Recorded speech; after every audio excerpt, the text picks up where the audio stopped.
So the Tarzan novels and comic strips and such establish that Tarzan is immortal. So what happens when he gets to the 31st century? Does he get a flight ring and join the Legion of Superheroes as Jungle Lad? Nah. This is a decidedly different tale of a future Tarzan by Mark Wheatley, who did the Tarzan the Warrior series for Malibu Comics, and it follows up on, things he established with Tarzan and Jane being immortal. And so it's called Forbidden Knowledge, and it is a follow up to Mark Wheatley's Radical Dreamers series. And this is from Mark's Giant Economy Size Comics. So this is a self published comic that has an unauthorized appearance of Tarzan, but that doesn't mean it can't have a nice cover. So I really like this cover. I mean, it's an infinity cover, the same image repeats into, I guess, infinity. This used to be something, collectors would look for and stuff. It used to be noted in comic book price guides that, it has an infinity cover. But it's just really, really cool, even without that infinity effect. I mean, it's Tarzan and the main character Val being chased by this ape while on top of an ape's head. I mean, it looks really cool. I like the rendering. It's different for a Tarzan cover, but it's really cool. So this is a 90s small press comic, and so it actually has a back cover with actual description of what the comic is on the back, and it actually lists a bunch of writers that helped inspire the story, and also this really cool image. I really love old man Tarzan with this ape reading the issue, and you can actually see the back cover on, the comic he's reading. So I just really like that image. And because it is a small press comic from the 90s, it is in black and white. This is something that was really common back then because it was just cheaper to print in black and white than color. Doesn't really happen so much now. As you can see, the artwork is simplified. It kind of goes towards the abstract, but it is very effective with storytelling, and I think that's really why you're here. And, I don't think the lack of color necessarily takes anything away. I think, this is a very effective black and white comic. Again, as long as you don't mind stylized art, I think this is really good. So to put it in a nutshell, Val is the survivor of a fallen city and is running through this tortured forest in this environmentally ravaged, surface of the earth. And she falls down a hole. And she finds herself in this underground library, which is curious since obviously books and such are really outdated in the 31st century. And she finds this savage old man fighting an ape. And while the name Tarzan is never said in the issue, yeah, we know it's Tarzan. And to tell you anything else would spoil it. Let's just say it's a very different sort of story, and as I showed you on the back, there's a lot of different influences. It's not a traditional Burroughs-style story at all. It's really more towards, kind of being scary and more like a thriller than it is an adventure story. And I wouldn't consider this, Mark Wheatley's definitive view of Tarzan's future.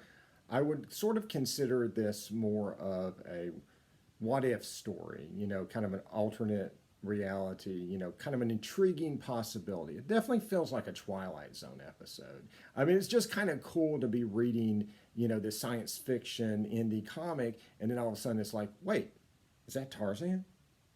And I really like the way it's dealt with because it definitely doesn't feel like anything that's trying to be exploitive or cash in on the fact that Tarzan's in the public domain. It's a story where, the name Tarzan is never said, but we absolutely know the character is Tarzan. He's raised by animals. He has a wife named Jane, a son named Jack. But, we know he's Tarzan, but it's not something that, they're splashing on the cover and being like, buy this Tarzan comic, or something like that. And it is part of the Radical Dreamer series. It is, I believe, the last thing published with the Radical Dreamer in it, which is unfortunate, but everything you need to know about, what's happened previously will be explained in here. It's not really that vital, but again, they'll catch you up when it's needed. And if you become interested in Radical Dreamer, It's the story of this guy named Max, and Max created this thing called the DreamNet, which gives you tailor-made dreams. Think of it kind of like the internet plugged directly into your head. He sells it to the owners of the city who run this big heartless mega corporation, and they misuse his creation and addict the masses to it. And so during an experiment for the owners, he dies, but his consciousness lives on in the DreamNet as a radical dreamer. And so Max decides to use his afterlife to try to destroy the DreamNet and, free people from its grip.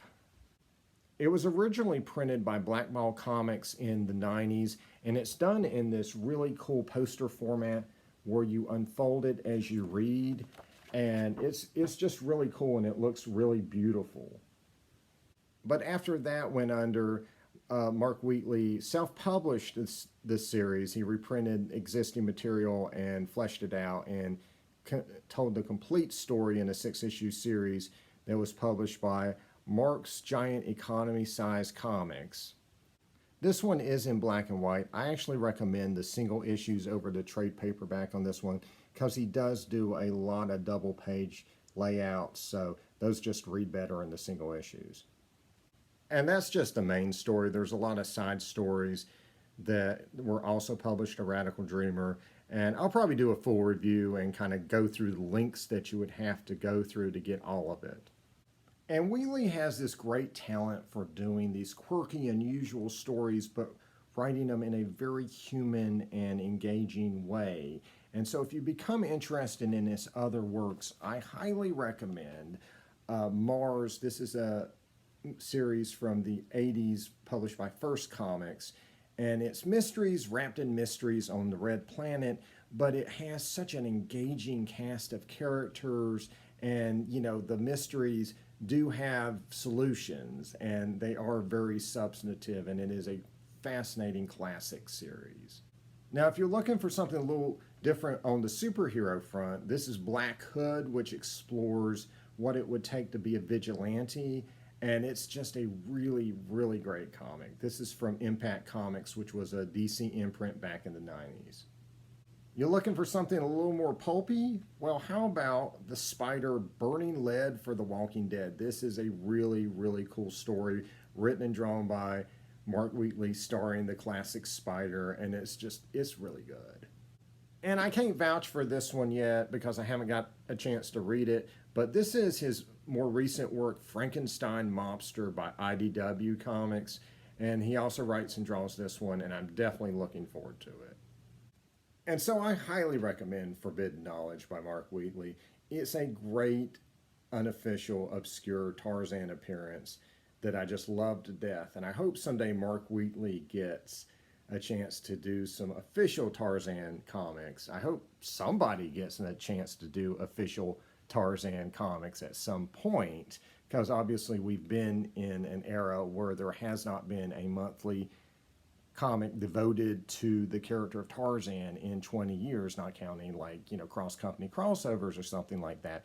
However, while we're talking about the legacy of Malibu Tarzan, right, there was a one-shot by Thomas Yeats that was put out. Well, actually, it's a one-shot and a trade paperback. So join me for my next Tarzan retro review, as we'll try to figure out what is the once and future Tarzan. See ya.